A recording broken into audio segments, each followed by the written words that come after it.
ሰላም እንደምናላችሁ ይህ የ12ኛ ክፍል ሂስትሪ ዩኒት 3 ነው። ዩኒት 3 ሶሻል ኢኮኖሚክ ኤንድ ፖለቲካል ዴቨሎፕመንትስ ኢን ኢትዮጵያ ፍሮም ዘ ሚድ 19th ሴንቸሪ አፕ ቱ 1941 የሚል ዩኒት ነው ያለን። ታዲያ በዚህ ቪዲዮ የዩኒቱን 7ኛ ክፍል እናያለን። ርዕሳችንም ኤክስተርናል ሪሌሽንስ ቻሌንጅስ ኤንድ ትሪትስ የሚል ርዕስ ይኖርናል። ታዲያ እናንተም ለዚህ ዩቲዩብ ቻናል አዲስ ከሆናችሁ ሰብስክራይብ በማድረግ ቤተሰብ ሁኑ። አብራችሁ ይቆዩ። መልካም ቆይታ። ሶ ጋይስ እንግዲህ የዛሬው ቶፒካችን ኤክስተርናል ሪሌሽንስ ኦኬ የውጭ ግንኙነቶች ቻሌንጅስ ወይም ተግዳሮቶች ፈተናዎች ልንል እንችላለን ትሪትስ ማስፈራሪያዎች ምናምን ብለን ዲፋይን ልናደርግ እንችላለን ማለት ነው። ሶ በመጀመሪያ የምናገኘው እንግዲህ the external challenge የሚል ይሆናል። the external challenge ወይም የውጭ ፈተና ልንለው እንችላለን። in order to materialize his dream of modernization Theodore sought the technological assistance of European nation እንግዲህ አጼ ቴዎድሮስ የዘመናዊነት ህልሙን ለማድረግ ወይም ደግሞ ለማሳካት ሲል የአውሮፓ ሀገራትን እርዳታ ወይም ድጋፍ ይፈልግ ነበር ማለት ነው። alright then lack of a positive reply from the British government prompted Theodore to detain the British Council and other Europeans አያችሁ የብሪታንያ መንግስት እንግዲህ ቀና ምላሽ ባለማግኘቱ ቴዎድሮስ የብሪታንያውን ካውንስል እና ሌሎች አውሮፓውያን አስሮ እንዲቆይ ተገዶ ነበር ማለት ነው። ወይም ባጭሩ እንግዲህ ለአውሮፓውያኖች መልእክት ልኳል፣ ደብዳቤ ልኳል። ምን አይነት መልእክት ነው የላከው? ማቴሪያል እንዲልኩለት፣ ሀገሪቱን ለማዘመን የሚሆኑ ዕቃዎች እንዲላክለት ነበረ ደብዳቤ የላከው ማለት ነው። በዋናነት ለብሪቲሽ መንግስት ማለት ነው።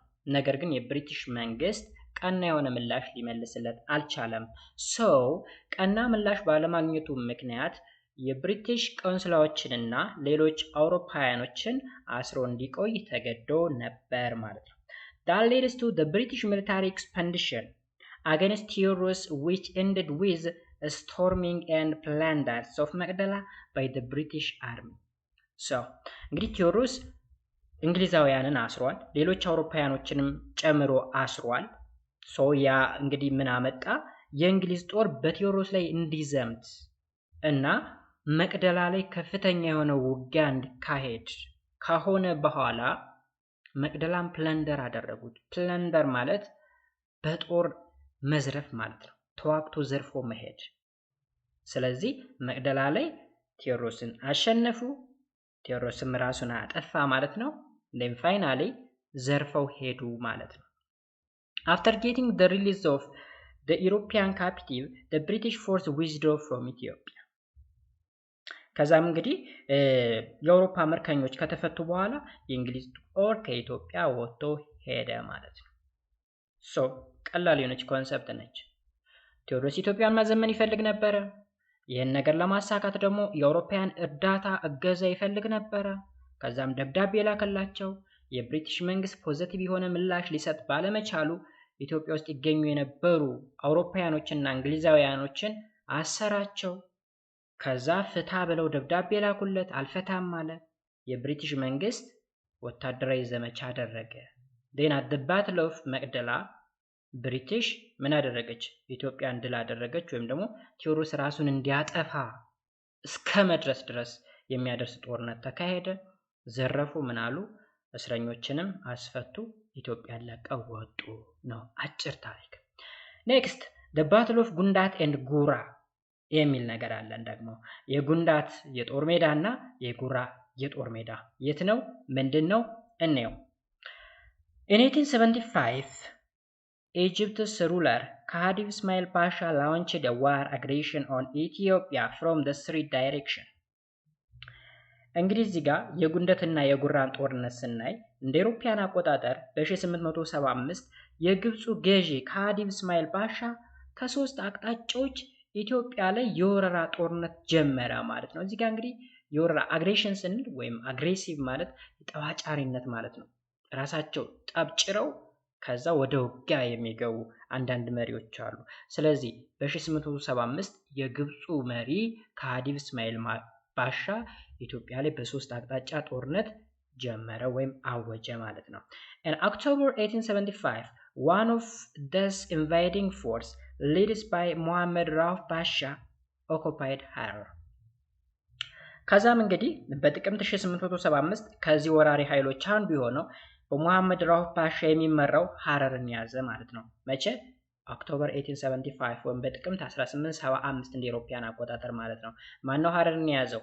ከነዚህ ከሶስቱ አቅጣጫዎች መካከል እንግዲህ ከሃዲው እስማኤል ባሻ ነው ዋናው መሪ። ከዛ በሶስቱ አቅጣጫ ማለት እንግዲህ እያንዳንዱ አቅጣጫ የየራሱ የሆነ የጦር መሪ ይኖረዋል። ሰው አንደኛው ሙሐመድ ራውፍ ባሻ ነበረ። ማንን ያዘ? ሐረርን ማለት ነው።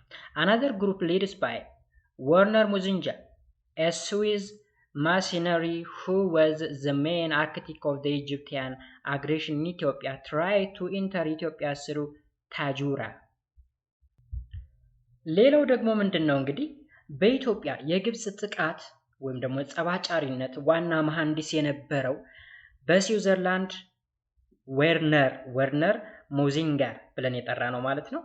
ኦኬ የሚመራው ሌላው ቡድን በታጁራ በኩል ወደ ኢትዮጵያ ለመግባት ሞክሮ ነበረ። ታጁራ ማለት የት ነው? ታጁራ ማለት በጅቡቲ በኩል ማለት ነው። ስለዚህ በጅቡቲ በኩል ማን ነው እየመራ የነበረው? ወርነር ሙዚንገር። ምናዊ ነው ካል ስዊዘርላንዳዊ ነው። የግብፅን አግሬሽን የነደፈው ነው። ኢትዮጵያ እንዴት መውረር እንዳለባት ማለት ነው። but Muzinger and his army of about 500 men were ambushed and destroyed by the Afar people. የምን ማለት ነው? ነገር ግን ሙዚንጀር እና ወታደሮቹ እንግዲህ ወደ 500 የሚደርሱ ወታደሮች አሉት። በማን ዲስትሮይ ሊሆን ይችላል? በአፋር ህዝብ ዲስትሮይ ሊደረግ ይችላል ማለት ነው። እንግዲህ እንደሚታወቀው ታጁራና የአፋር ክልል ጎረቤት ናቸው። ወይም ደግሞ ታጁራ ስንል ሜቢ ታጁራ ወደ ምናምን ሲባል ሰምታችሁ ታውቃችሁ በጅቡቲ በኩል ያለ ነው ማለት ነው።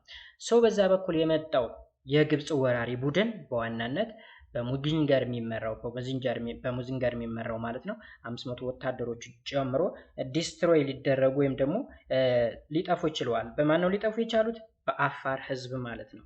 another well armed Egyptian army under the command of Danish colonel named Arendrup marched into the interior from the port of ምጽዋ።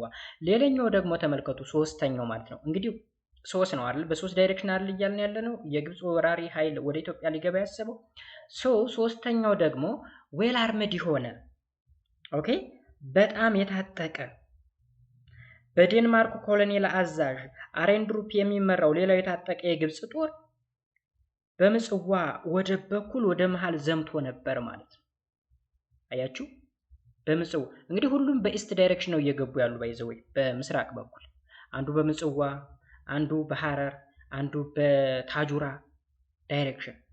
ስለዚህ ሁለቱ ደግሞ የውጭ ሀገር ናቸው። አንዱ ከኔዘርላንድ የመጣ ነው አንደኛው መሪ፣ አንደኛው ደግሞ ከዴንማርክ የመጣ ነው ማለት ነው። ግብፃውያን ራሱ አይደሉም ማለት ነው። ለምሳሌ እዚህ ጋር አሬንድሩፕ ተብሎ የሚጠራው ዳኒሽ ነው ወይም ደግሞ ዴንማርካዊ ነው ማለት ነው። ኤንድ ሙዚንገር ብለን የምንጠራው ደግሞ ምንድነው? የሌላ ሀገር ነው፣ የስዊዘርላንድ ነው። ስለዚህ አንደኛው በምጽዋ አንደኛው በታጁራ አንደኛው ደግሞ ቀጥታ ሐረር መያዝ ችሏል። in October 1875 አሁንም እዚሁ በጥቅምት 1875 his army had reached the መረብ river የማን የአረንድሩፕ ወታደሮች ማንን መያዝ ችለው ነበረ? የመረብ ወንዝን መቆጣጠር ችለው ነበረ ወይም እዛ አካባቢ መድረስ ችለው ነበር ማለት ነው። in October Emperor ዮሐንስ IV issued a mobilization order ከዛም እንግዲህ በጥቅምት 1875 ሰራዊት ወደ መረብ ወንዝ እንደደረሰ ከሰማ በኋላ በጥቅምት ወር አጼ ዮሐንስ አራተኛ የቅስቀሳ ትዕዛዝ አወጡ ማለት ነው። የቅስቀሳ ወይም ሞቢላይዜሽን ኦርደር ማለት ወደዛ ወታደሮች እንዲሄዱ እንዲዘምቱ የማድረግ ማለት ነው። in command of an estimated army of between 20,000 and 25,000 ዮሐንስስ crossed the መረብ river and ይላል አንዱን እንዳትፉት and fought against the Egyptian army at the Battle of Gundat on November 16, 1875. ስለዚህ ከ20,000 እስከ 25,000 የሚገመት ጦር አዛዥ ነው ማለት ነው። እንግዲህ አጼ ዮሐንስ የመረብ ወንዝ ተሻግሮ ከግብጽ ጋራ ህዳር 16 ቀን 1875 በጉንዳት ጦርነት ላይ ተዋግተዋል ማለት ነው። ስለዚህ ጉንዳት ከማን ጋር የተካሄደ ጦርነት ነው? ከግብጽ ጋር። በዋናነት ማን የሚመራው? አረንድሩፕ የሚመራው ማለት ነው። ዳኒሽ ኮሎኔል አረንድሩፕ ከሚመራው ጋራ። የኢትዮጵያ ወታደሮች ስንት ነበሩ? ከ20,000 እስከ 25,000 ይደርሱ ነበር ማለት ነው። ከዛስ ባትሉ ማን ነው ብለናል? ባትል ኦፍ ጉንዳት መቼ ነው የተካሄደው? ኖቬምበር 16 1875 after 2 hours of effective attack on the encircled Egyptian troops, Ethiopians scored complete victory። ከዛም እንግዲህ ተመልከቱ ከስንት ሰዓት ማለት ነው? ከ2 ሰዓት ውጊያ በኋላ ኢትዮጵያ የግብፅን ወታደሮች ኢንሰርክል አድርጋ ከባ ማለት ነው ሙሉ በሙሉ ድሏ የሷ ሊሆን ይችላል ማለት ነው። ወይም ደግሞ ኮምፕሌት ቪክቶሪ ልታገኝ ይችላለች። at the battle of Gundat, Colonel Arendrup and about 1,320 Egyptian troops were killed። ስለዚህ በዚህ በጉንደት ባትል ወይም የጦር ሜዳ ማለት ነው ራሱ ኮሎኔል ወይም ደግሞ የጦር አዛዡ አረንድሩፕን ጨምሮ እና 1320 የሚደርሱ የግብጽ ወታደሮች ሙሉ በሙሉ ወድመዋል ወይም ሞተዋል ማለት ነው። although the battle of Gundat was humiliating defeat for the Egyptian, they did not withdraw from Ethiopian territory። ሰው ምን ማለታችን ነው? ምንም እንኳን እንግዲህ የጉንደት ጦርነት ለግብፃውያን በጣም አሳፋሪ የሚባል ወይም ደግሞ ሂዩሚሌቲንግ የምንለው ጦርነት ቢሆንም ወይም ሽንፈት ቢሆንም ማለት ነው። ሂዩሚሌቲንግ ማለት በጣም አሳፋሪ ማለት ነው። ሽንፈት ቢሆንም ከኢትዮጵያ ግዛት ግን አላፈገፈጉም ማለት ነው። they did not withdraw from the Ethiopian territory. Despite the defeat at the Battle of Gundat, Khedive Ismail prepared the second largest expedition against the Ethiopian to avenge his earlier setback። እንግዲህ ተመልከቱ በጉንደት ጦር ቢሸነፍም ከሃዲቭ እስማኤል ቀደም ሲል ያጋጠመውን ውድቀት ወይም ሽንፈት ለመቀበል ለመበቀል ሁለተኛ ትልቅ ዘመቻ በኢትዮጵያ ላይ እያዘጋጀ ይገኛል ማለት ነው። ተመልከቱ እዚህ ጋር አሁን መጀመሪያ እንግዲህ at the battle of ጉንደት ላይ ተሸነፈ።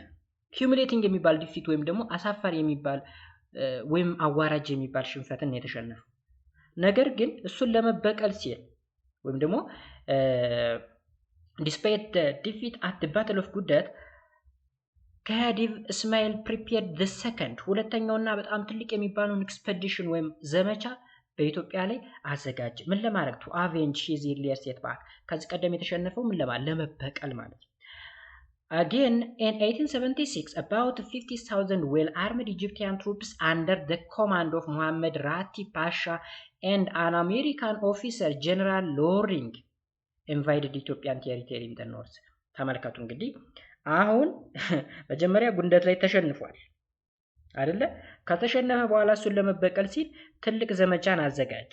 ስለዚህ እንደ ኢሮፒያን አቆጣጠር በ1876 ወደ 15000 በደንብ የታጠቁ እንግዲህ 15000 ገደማ የሚደርሱ በደንብ የታጠቁ የግብጽ ወታደሮች በመሐመድ ራቲ ፓሻ እና በአሜሪካው መኮንን ጀነራል ሎሪንግ የሚመራ ጦር ማለት ነው በሰሜን ኢትዮጵያ በኩል ወረሩ ማለት ነው። ወይም ደግሞ በኢትዮጵያ ሰሜናዊ ቴሪቶሪ ወይም ድንበር ወረራ አካሄዱ ማለት ነው።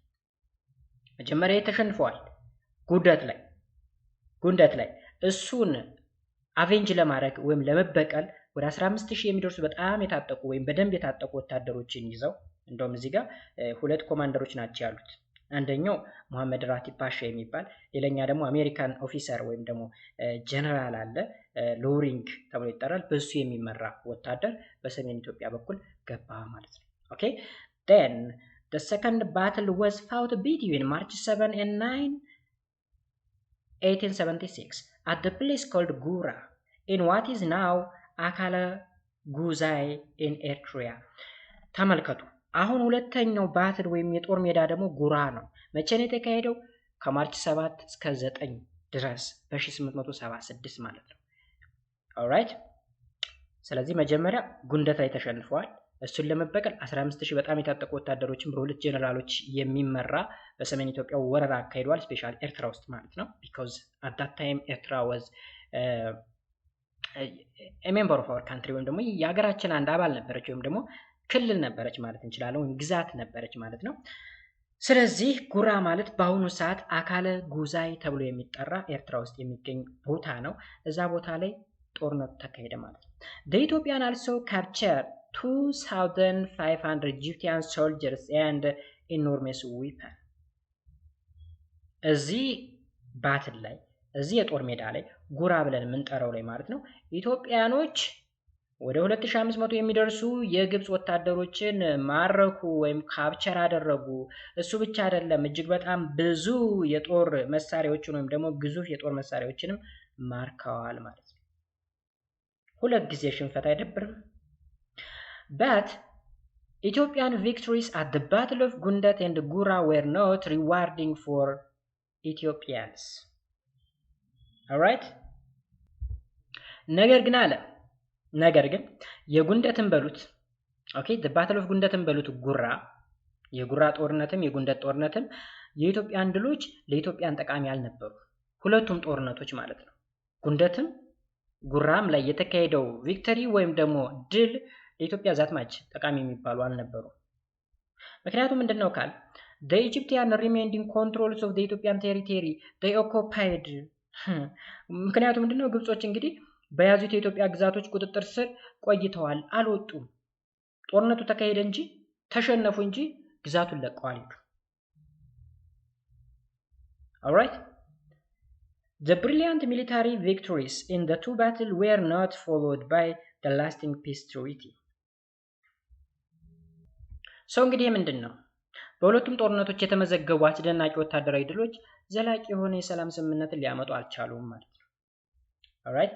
ከዛስ Emperor Yohannes IV was neither able nor prepared to push the Egyptian out of either ምጽዋ or ቦጋስ። ይህምን ማለታችን ነው አፄ ዮሐንስ አራተኛ ግብፃውያንን ከምጽዋም ሆነ ከቦጋስ ለማስወጣትም አልቻሉም፣ አልተዘጋጁም ማለት ነው። Defeat in the two gave Khedive Ismail an important lesson that he could not realize his dreams of annexing Ethiopian territories by force of army. እንግዲህ ከሃዲቭ እስማኤል እንግዲህ በሁለቱ ጦርነቶች ተሸንፏል። ከዚህም የተማረው ነገር አለው። እንግዲህ የኢትዮጵያን ግዛት ለመቀጠል ህልሙ እውን ሳይሆን ቀርቷል። ስለዚህ በጦርነት ኢትዮጵያን ማስቀጠል አልቻለም። ማስቀጠል ማለት ወደ ግብጽ መቀጠል ወይም ደግሞ የግብጽ ግዛት ማድረግ። ዋናው ዓላማው መሰላችሁ የከሃዲቭ እስማኤል ባሻ ወይም የግብጽ መሪ ዋናው ዓላማው ምን ብሎ መሰላችሁ ሁለቱን ጦርነት ያካሄደው? ኢትዮጵያ እንግዲህ the source of አባይ ሪቨር ወይም ደግሞ የአባይ ወንዝ መነሻ ነች ወይም ደግሞ አባይ የሚመነጨው ከኢትዮጵያ ነው። አባይ ወይም ኢትዮጵያ ዋናውን የአባይን ውሃ የምትገብር ወይም ደግሞ የምትሰጥ ናት ለግብጽ ማለት ነው። ኢትዮጵያን መቆጣጠር መቻል አለበት። አባይን በደንብ ለማግኘት ሳይሳቀቅ ለመጠቀም ኢትዮጵያን የግዛቱ ክፍል ማድረግ መቻል አለበት። እዚህ ጋር አኔክሲንግ የሚል ቃል ወይም አኔክስ የሚል ቃል ካያችሁ በሂስትሪ አንድን ግዛት ወደ ሌላ ግዛት ማቀላቀል ማለት ነው። ለምሳሌ ናይዳይስ ራሽያ እየተዋጋች ያለችው ጎረቤት ሀገር አለች አይደለ? ዩክሬን እንግዲህ የራሽያ ግዛት ናት፣ አኔክስ አረጋታለሁ፣ አስቀጥላታለሁ እያለች ነው። ቻይና ከታይዋን ጋር ታደርጋለች ውጊያ። ለምን? የራሷ ግዛት ልታደርግ ማለት ነው። አኔክሲንግ ማለት የሆነን ግዛት ወደ ራስ ማስገባት ወይም ደግሞ የሀገር ክፍል ማድረግ መቻል ነው። ግብጽም ዋና ዓላማዋ ምን ነበረ? ኢትዮጵያን የግብጽ ግዛት ማድረግ መቻል ነበረ፣ በዋናነት በከሃዲቭ እስማኤል ባሻ አነሳሽነት ወይም በሱ መሪነት ማለት ነው። በጦርነት እንዳልተሳካለት አወቀ። ከዛ ኢምፖርታንት የሚባል ሌሰንን ወይም ትምህርትን አገኘ ነው የሚለን። The battle also hastened the downfall of the Khedive Ismail. እንግዲህ ጦርነቱ የእስማኤል ወይም የካዲቭ እስማኤልን ውድቀት በጣም አፋጠነው ማለት ነው። ሀስተንድ ማለት ማፋጠን ማለት ነው። ካዲቭ እስማኤል እንግዲህ ሁለት የተሸነፈ ጉራም ጉንዳትም፣ ስለዚህ ለመውደቁ ፍጥነት ሰጠው ወይም ደግሞ ተሎ እንዲወድቅ ሆነ ማለት ነው። The guns which Emperor Yohannes IV captured from the Egyptian invading troops helped him to establish his supremacy over the other Ethiopian regional lords. እንግዲህ እዚህ ጋር አፄ ዮሐንስ አራተኛ ከግብጽ ወራሪ ጦር የሚማረኩ ሽጉጦች በሌሎች የኢትዮጵያ ክልል መኳንንቶች ላይ የበላይነትን እንዲያጎለብት አድርጎታል ወይም ረድቶታል ማለት ነው። እዚህ ጋር ዮሐንስ አራተኛ የኢትዮጵያ ንጉሠ ነገሥት ወይም ኢምፔረር ሆኖ ሳለ ሸዋ አካባቢ እነ ምኒልክ እያስቸገሩ ነበረ እኛን ንጉሠ ነገሥት እያሉ። ጎጃም አካባቢ እነ ተክለ ሃይማኖት እያስቸገሩ ነበረ እኛን ንጉሠ ነገሥት እያሉ። ስለዚህ በየቦታው የዮሐንስ አራተኛ ንጉሠ ነገሥትነት አልተቀበሉም ነበረ ወይም ትእዛዝ እየተቀበሉ አልነበረም ማለት ነው። ደን ዮሐንስ አራተኛ በደንብ የታጠቁ ግብፃውያን ሊዋጉ ሲመጡ የማረኳቸው እጅግ ዘመናዊ የሚባሉ መሳሪያዎች የበላይ እንዲሆን ወይም ደግሞ ጥንካሬ እንዲሰጠው ወይም ደግሞ የሚቀናቀኑት የኢትዮጵያ መሪዎች እንዲታዘዙለት ወይም ደግሞ ሱፐርማሲውን ከፍ እንዲያደርግለት አድርጎታል ይለናል ማለት ነው። መልካም ይህ እንግዲህ የጉንደትና የጉራ ጦርነት ታሪክ በዚህ ያበቃና ቀጣይ የህይወት ትሪቲ ወይም ደግሞ አድዋ ትሪቲ ኦፍ 1884 የ1884ቱ የህይወት ወይም ደግሞ የአድዋ ስምምነት ምን ይመስላል የሚለውን ደግሞ እስኪ Alright, Emperor Yohannes IV and the British representative Admiral William Hewitt signed a treaty in 1884, signed a treaty at Adwa. እንግዲህ አፄ ዮሐንስ አራተኛና የእንግሊዝ ተወካይ አድሚራል ዊሊያም ሂወት በ1884 ዓ.ም በአድዋ ውል ተፈራረሙ ይለናል። ማንና ማን? የኢትዮጵያው ንጉሠ ነገሥት አፄ ዮሐንስ አራተኛ እና የእንግሊዙ ተወካይ አድሚራል ዊሊያም ሂወት። ስለዚህ ሂወት ትሪቲ ስንል በሰውየው ስም ነው የተሰየመው ማለት ነው። የት ነው የውል የተካሄደው? አድዋ ትግራይ ውስጥ ማለት ነው። መቼ? በ1884 ማለት ነው። The agreement was known as the Hiwot Treaty or Adwa Treaty. እንግዲህ የስምምነት ምን ተብሎ ይጠራል? የሂወት ትሪቲ ወይም ደግሞ የአድዋ ትሪቲ፣ የሂወት ስምምነት ወይም የአድዋ ስምምነት ተብሎ ይታወቃል በታሪክ ማለት ነው። In this treaty, Yohannes IV agreed to facilitate the safe evacuation of Egyptian troops trapped in eastern Sudan via Ethiopia. ስምምነቱ እንግዲህ የህይወት ስምምነት ወይም የአድዋ ስምምነት በመባል ይታወቅ ነበረ። በዚህ ውል ዮሐንስ አራተኛ የምስራቅ ሱዳን የታሰሩትን የግብፅ ወታደሮች በኢትዮጵያ በኩል በሰላም ለቀው እንዲወጡ ሁኔታዎችን ለማመቻቸት ነበረ። ስለዚህ ግብፃውያን የት ነበሩ? ሱዳን ውስጥ። በየት በኩል እንዲወጡ ይፈልጋል? በኢትዮጵያ በኩል። ስለዚህ በኢትዮጵያ በኩል እንዲወጡ ዊሊያም ሂወት ከማን ጋር ስምምነትን ፈጠረ? ከኢትዮጵያው ንጉሠ ነገሥት ከአፄ ዮሐንስ አራተኛ ጋር ማለት ነው። ስለዚህ in turn for this the British promised to ensure the returns of Bogas to Ethiopia and make ምጽዋ a free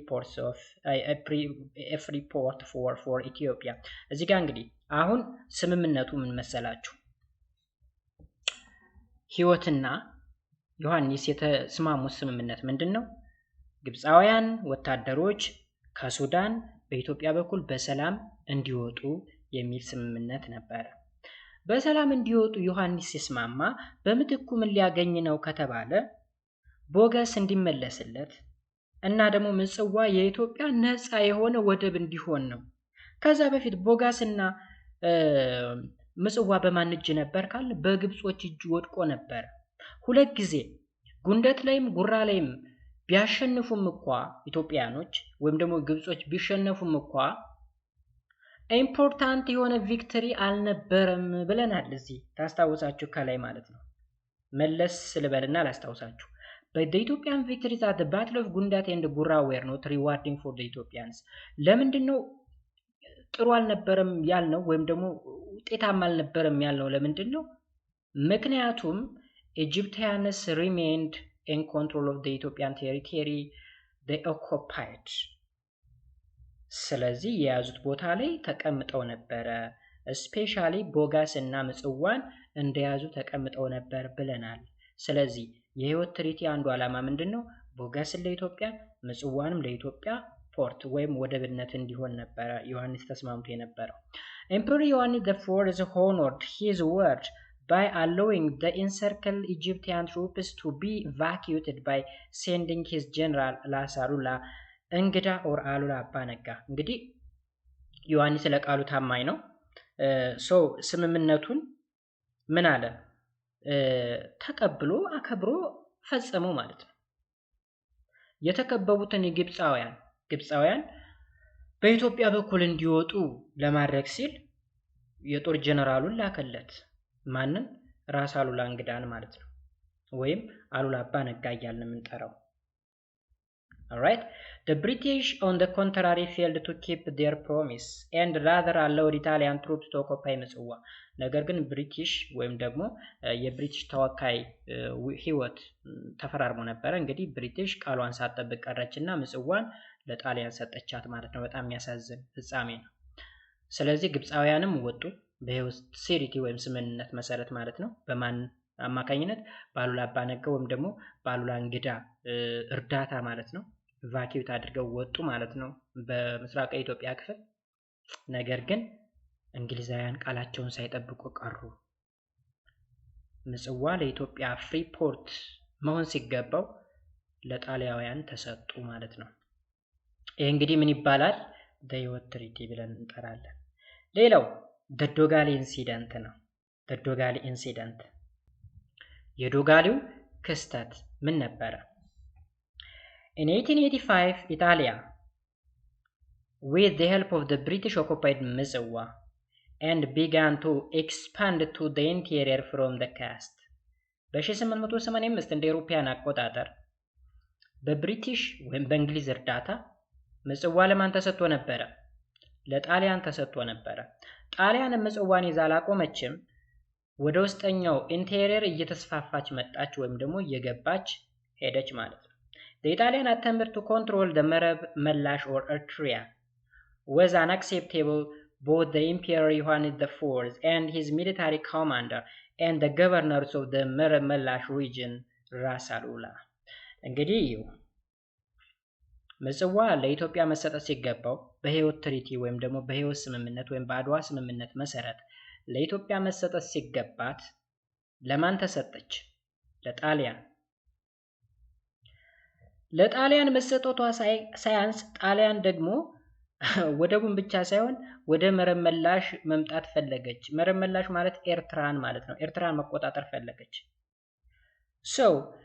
ጣሊያን ኤርትራን የመቆጣጠሯ ጉዳይ በኢምፔረር ዮሐንስ IV ተቀባይነት የለውም። በሚሊታሪ ኮማንደር ወይም በጦር አዛዡ እና የዛ አካባቢ አስተዳዳሪ በሆነው በራስ አሉላም ተቀባይነት የለውም። ስለዚህ therefore the Italian came into a direct conflict with Emperor Yohannes and ራስ አሉላ። ስለዚህ ጣሊያኖች ቀጥታ የሆነ ግጭትን የፈጠሩት ከዮሐንስ አራተኛ እና ከራስ አሉላ ከጦር ኮማንደሩ እና የመረብ መላሽ አስተዳዳሪ ከሆነው ኮማንደር ጋር ማለት ነው። ምን ተከሰተ? On 26 January 1887 ራስ አሉላ intercepted and destroyed an Italian army consisting of about 500 soldiers at the place called Dogali, who were on their way to reinforce the Italian forester at Sati. እንደ አውሮፓውያን አቆጣጠር ጥር 26 1887 ራስ አሉላ ወደ 500 የሚጠጉ ወታደሮችን የያዘውን የጣሊያን ጦር ሳቲ ላይ ለማጠናከር በጉዞ ላይ የነበሩትን ዶጋሊ በሚባል ቦታ ጠልፈው አወደሟቸው ማለት ነው። ስለዚህ ዶጋሊ ላይ 500 የጣሊያን ወታደሮች ዶጋመድ ሆኑ ማለት ነው። ወደሙ ማለት ነው። ከዛስ the Dogali incident ወይም የዶጋሊ ክስተት was the first serious blow to the Italian colonial advance in Ethiopia. ከዛም እንግዲህ እዚህ ጋር ተመልከቱ ጣሊያን መረብ መላሽ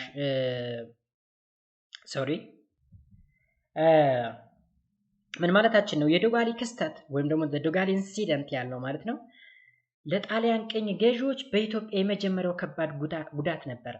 በዚህ ታይም ጋይስ የ19ኛው መቶ ክፍለ ዘመን የሚባለው ወይም የ1885 87 ምናምን የምንለው እንግዲህ አውሮፓውያኖች አፍሪካን እየገዙ ያሉበት ታይም ነው። ኦኬ እየገዙ ያሉበት አንዳንዶችንም እየተቆጣጠሩ ገና እየገቡ ያሉበት ምናምን የነበረ ታይም ነው።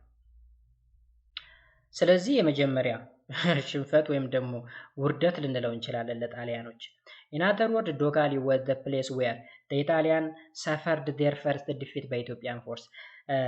በሌላ አገላለጽ ዶጋሊ ጣሊያኖች በኢትዮጵያ ጦር የመጀመሪያ ሽንፈት የተቀበሉበት ቦታ ነው ማለት ነው። ስለዚህ ጣሊያኖች በኢትዮጵያ ለመጀመሪያ ጊዜ ሽንፈት የተቀበሉበት ቦታ የት ነው ከተባለ ዶጋሊ።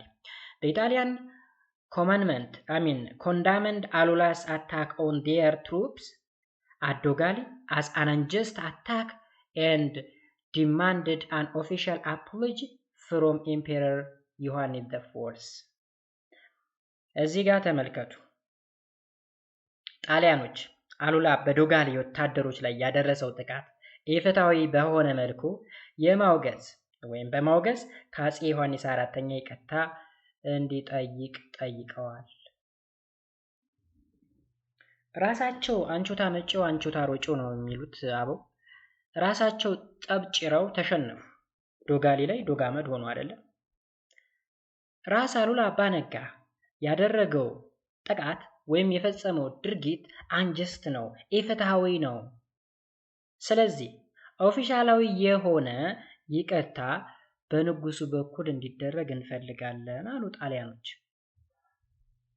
አዛስ They also demanded that Italia be allowed to occupy Karen and Aswarta and the Habab region in addition to reoccupying Saati and Waya, which they had evacuated following their defeat at Dogali. እዚህ ጋር እንግዲህ እነዚህ ቦታዎችን እዩ። በዋናነት እዚህ ኤርትራ አካባቢ የሚገኙ ቦታዎች ናቸው።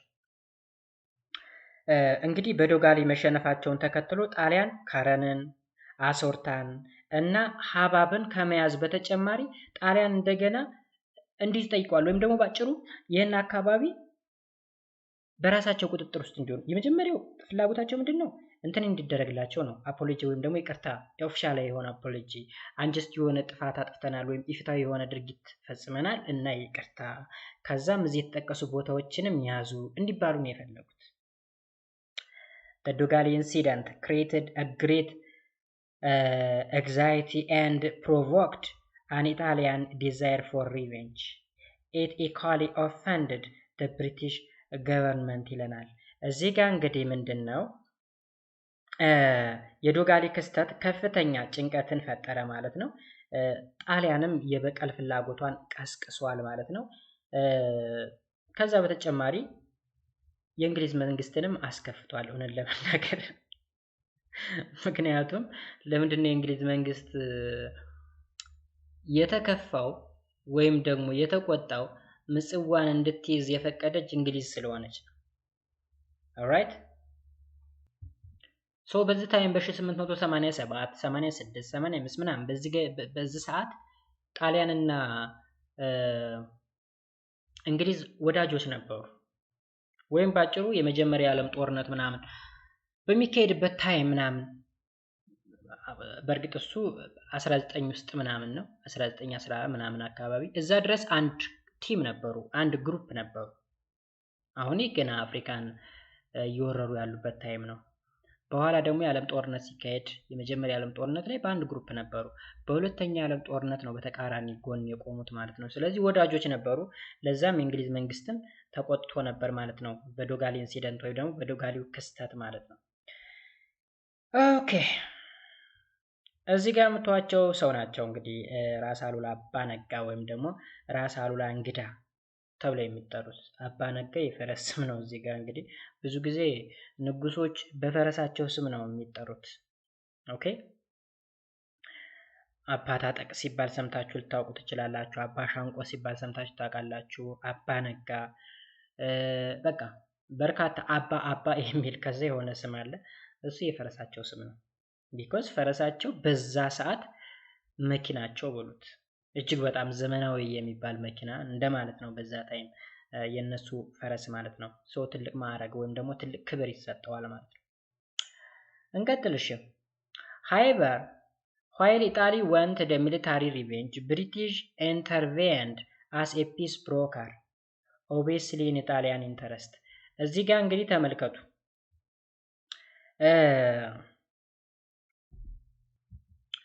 ሆኖም ጣሊያን ወታደራዊ በቀልን ስትፈልግ ብሪታንያ እንደ ሰላም ደላላ ጣልቃ ገባች ማለት ነው። እዚህ ጋር የሰላም ደላላ ወይም ብሮከር ፒስ ብሮከር ስንል እንዳሸማጋይ ማለት ነው። እንዳስታራቂ ብለንም ልንጠራው እንችላለን። ግን በዋናነት በማን ፍላጎት? በጣሊያን ፍላጎት ጣሊያን በምትፈልገው መልኩ ነው እሷ ፒስ ብሮከር የምትሆነው ወይም ደግሞ አሸማጋይ ወይም ደግሞ ምንም በለው በሌላ ቋንቋ አማላጅን በለው አማላጅ ሆና የገባችው ማለት ነው። ብሪቲሽ ኢንቮይ ጄራልድ ፖርታል met Emperor Yohannes IV in November 1887 and proposed an official Ethiopian apology for ራስ አሉላስ አታክ ኦን ኢጣሊያን። ከዛም የእንግሊዝ መልእክተኛ ጄራልድ ፖርታል በህዳር 1887 ከአፄ ዮሐንስ አራተኛ ጋር ተገናኝተው ወይም ከሱ ጋር ተገናኝቶ ከማን ጋራ ከአፄ ዮሐንስ ጋር ማለት ነው ራስ አሉላ በጣሊያኖች ላይ ያደረሰው ጥቃት ይፋዊ የሆነ ይቅርታ እንዲጠይቅ ጠየቀ ማለት ነው። አሸማጋይ ናት ብሪቴን፣ ፒስ ብሮከር ነች። ግን በማን ፍላጎት? በጣሊያን ፍላጎት። ከዛም ብሪቴን የላከችው መልእክተኛ ወይም ኢንቮይ ማን ነው? ጄራልድ ፖርታል። ጄራልድ ፖርታል በ1887 ማንን አገኘ? ዮሐንስ አራተኛ። ከዛ ከተገናኙ በኋላ ምን አወሩ? ራስ አሉላ ባነጋ ያደረገው ድርጊት ወይም ጥፋት ጣሊያንን አስቆጥቷልና ይፋዊ የሆነ ይቅርታ መጠየቅ አለበት የሚል ሐሳብን ይዞ መጣ። this was totally unacceptable for Ethiopia። ይሄ እንግዲህ በአጠቃላይ በኢትዮጵያነት ምንም አይነት ተቀባይነት የለውም ማለት ነው። ኦኬ ለኢትዮጵያ ፈጽሞ ተቀባይነት የሌለው ነገር ነው። የውርደት ነው። ባይዘው ሊዋጋን የመጣን አካል ተሸንፎ ሲሄድ ይቅርታ ጠይቁኝ ማለት ሼም ነው በእውነቱ። ዮሐንስ declared his choice of war rather than accepting these proposed terms for peace። አያችሁ። ስለዚህ ዮሐንስ ምን አደረገ? ዮሐንስ ይህንን ሰላም ምናምን የሚለው ቃላቶች ከሚቀበል ይልቅ ጦርነትን መርጫለሁ ሲል አወጀ ማለት። ስለዚህ እናንተ ሰላም የእናንተ ፒስ ብሮከርነት ይቅርብኝ፣ በቃ ቀጥታ ወደ ጦርነት ገባለሁ፣ ማንንም አልፈራም ነው ያለው። therefore the portal mission failed። ስለዚህ የጄራልድ ፖርታል ሚሽን ወይም ተልኮ ምን አለ? ፌል አረገ። ኦኬ and Ethiopia began preparations for the inevitable war። እንግዲህ ኢትዮጵያ ለማይቀረው ጦርነት ምን አረገች? ራሷን ማዘጋጀት ጀመረች ማለት ነው። shortly afterward Emperor Yohannes called his people to arms። ስለዚህ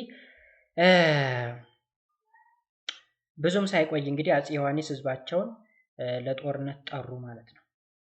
in March 1888 Yohannes mobilized a large army of 80,000 soldiers and marched to Saatti which had been reoccupied by the Italian።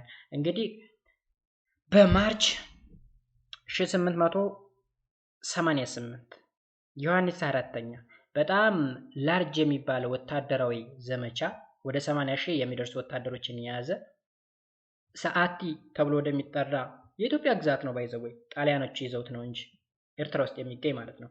ወደዛ አቀኑ ወይም ደግሞ ዘመቱ ማለት ነው። however Yohannes returned without fighting because the Italians refused to come out their forts and engage in an open fight።